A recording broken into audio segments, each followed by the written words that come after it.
आग्रह गरेको छ। उता वीरगञ्ज महानगर क्षेत्रमा डुबानको समस्या देखिएको छ। शनिबारदेखि परेको भारी वर्षाको कारण महानगरको अधिकांश वडामा डुबान भएको हो।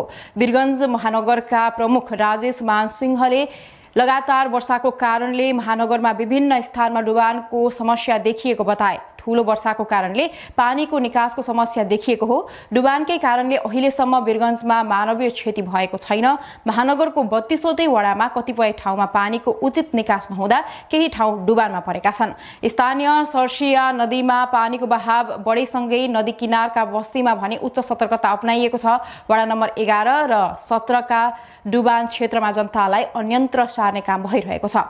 पर्सामा अत्याधिक वर्षा भएपछि स्थानीय प्रशासनले आवश्यक सतर्कता अपनाउन थालेको छ। कोशी प्रदेशको राजधानी विराटनगरको केशलिया र सिंगिया खोला किनारका बस्ती पनि डुबानमा परेका छन्। यसबाहेक विराटनगर 6 बरमपुरा डुबानमा परेको छ।